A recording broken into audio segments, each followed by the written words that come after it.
The wind of the frontier howled across the plains, carrying the scent of dust and distant rain. A single stagecoach creaked down the lonely trail, its wheels biting into the dry earth like it resented every turn. Inside sat a girl no older than 19, clutching a small leather bag to her chest. Her knuckles were white.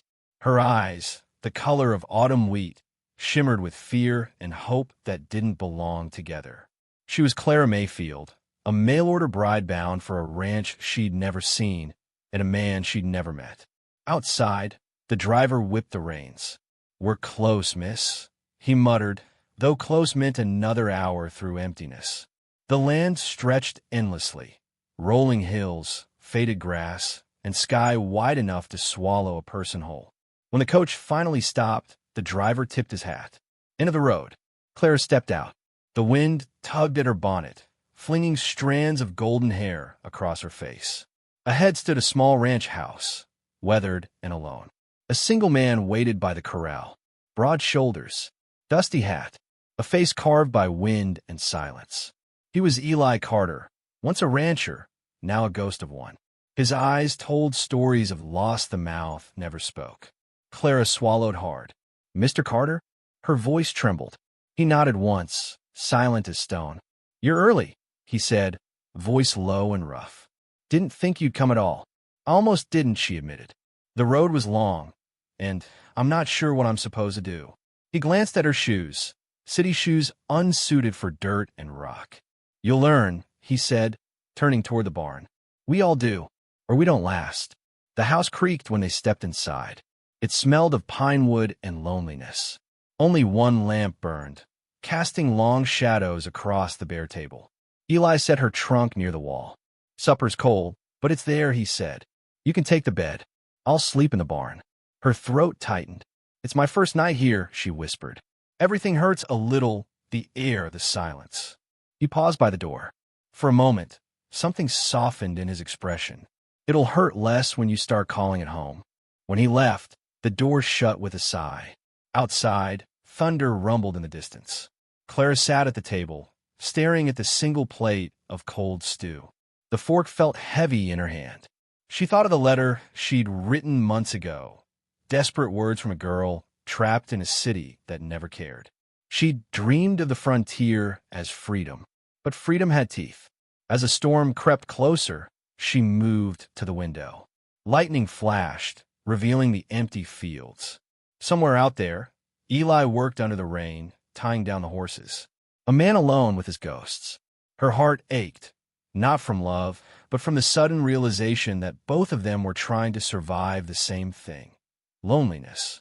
The first night on the frontier was long, and full of sound she didn't know. Wolves howled, wood shifted, and somewhere far off, a coyote screamed. Clara lay awake, wondering if she'd made the worst mistake of her life, or the best one yet to be understood. Dawn came quietly, painting the sky in copper and ash.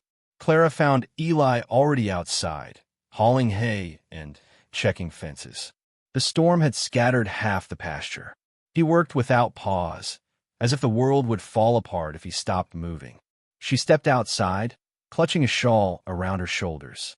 "Can I help?" He turned, surprised. "Ain't city work, miss." "I didn't come here to sit by the window," she said, voice firm despite her fear. He studied her, then handed her a rope. "All right, let's see if you mean that." The day became a test. She tripped, fell, got splinters, tore her dress. The sun burned her neck raw, but she kept going. Eli said little, yet sometimes she caught the faintest trace of approval in his eyes. Not a smile, but close. By noon, she'd learned how to tie a gait and calm a nervous horse. When the mare shied at thunder, Clara placed her hand on its neck, whispering softly until it stilled. Eli watched from the fence, arms crossed, his jaw set like he didn't want to care, but couldn't help it. Late afternoon brought danger. A rider appeared on the ridge, black coat, rifle across his back. Eli's hand dropped to his holster. The man rode closer, grinning. "Heard you got yourself company, Carter. Ain't like you to share land or anything else." Eli's tone was calm, but steel hid beneath. "Keep riding, Wade." The outlaw laughed. "Relax. Just checking on my old neighbor. Thought maybe you found yourself a wife." Clara stiffened. Eli stepped between them. She's not your concern. Wade's smile thinned. Everything out here's my concern. Even what's left of your pride. His hand twitched toward his gun. For a heartbeat, the world held its breath. Eli's Colt cleared leather first. One smooth motion, practiced from years that had bled into habit. The gunfire cracked like thunder, echoing across the hills. Wade's hat flew off, and he jerked his reins, galloping away with a curse. Silence returned, sharp and heavy. Clara's hands trembled. Would he have killed you? Eli reloaded slowly. Would have tried. He's been trying for years. Why? Because I lived, and his brother didn't, he said simply. That night, the rain returned. Clara sat near the window, listening to the rhythm of it against the roof. She thought about the man outside, the way he faced death like it was an old friend. She wondered what kind of pain a person carried to make peace with danger that way. And when Eli came in, soaked in quiet, she whispered, I'm not afraid anymore. He looked at her, a hint of something fragile in his eyes. You should be. Fear keeps you alive. She shook her head. No, it only keeps you from living. The silence between them was no longer empty. It was a bridge. Weeks passed. The land softened under the touch of spring, but danger never left. Coyotes stole chickens, storms tore fences, and rumors spread that Wade and his men were gathering near the valley. Trouble was brewing. Clara changed too.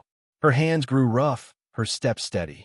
She no longer flinched at thunder or shadows. The girl who'd arrived trembling had learned how to saddle a horse, fire a rifle, and face the wind with open eyes. Eli noticed. He didn't say it, but sometimes he'd pause, watching her move through chores with quiet pride. The ranch felt different now, less like a grave, more like a home. One evening, they rode out to mend a fence by the ridge. The sky burned red, the kind of sunset that makes the world feel both alive and ending. Claire stopped to watch it. It's beautiful, she said softly. Eli nodded. The plains don't lie. When it's good, it's honest. When it's cruel, same thing. She looked at him, really looked. You've lost someone. He didn't answer for a long while. Then wife. Child. Fever took him. After that, I stopped talking to God. I'm sorry, she whispered. He gave a faint, sad smile. Ain't your fault. World doesn't owe us mercy. Lightning flashed far off, a storm brewing again. They turned back, but by the time they reached the ranch, the sky broke open. Rain hammered down. They rushed into the barn, laughing breathlessly, dripping from head to toe.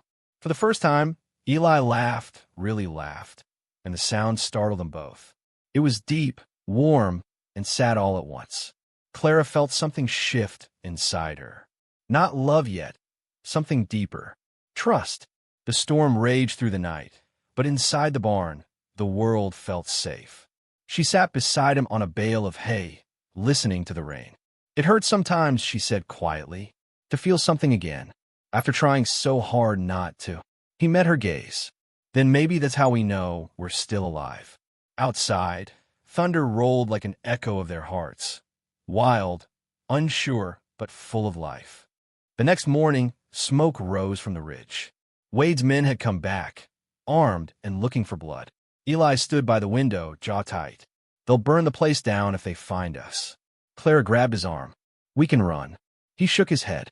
No, running only teaches them to chase harder. He checked his rifle, eyes calm. You stay low. If something happens, take the horse and ride east. I won't leave you. You will if I tell you to. Outside, hoofbeats thundered closer. The outlaws fanned across the pasture, their laughter sharp as knives. Wade called out, Come out, Carter. Let's finish what you started. Eli stepped onto the porch, rifle raised. You want it finished? Then into here. The shootout tore across the valley. Bullets split the air, splintering wood and shattering glass. Clara ducked behind the doorway, reloading as Eli fought them off. Smoke filled the air, screams cutting through the chaos. When the last bullet echoed away, Eli stumbled, clutching his shoulder. Wade lay in the dirt, unmoving. The others scattered, leaving the ranch burning under the sun. Clara rushed to him. Eli, you're bleeding. He smiled weakly. Not the first time. She tore a strip from her dress, pressing it against the wound. You saved me. He shook his head. You saved me, Clara. You made me remember what it means to fight for something. The wind picked up, carrying the smell of ash and rain. The fire was dying, and so was the light. She helped him to the porch, where they sat side by side, watching the sun sink behind the hills. He whispered, You'll rebuild this place. Make it better than I ever did. Tears stung her eyes. Not without you. He took her hand. You already know how to live without fear. That's more than most ever learn. As night fell, the sky bled orange and gold. She held his hand until it went still. The ranch stood silent again, but not empty. The land had taken one life and given another a reason to keep breathing. Days later, Clara stood by the corral, the wind in her hair, a small smile on her lips. She was stronger now, carved by loss and love alike. Somewhere in that endless sky, she felt him still, steady, unbroken. And as the sun rose over the plains, she whispered, It hurts, but I'm alive. The frontier didn't promise happiness. It only promised the chance to become something more than your pain. And that was enough.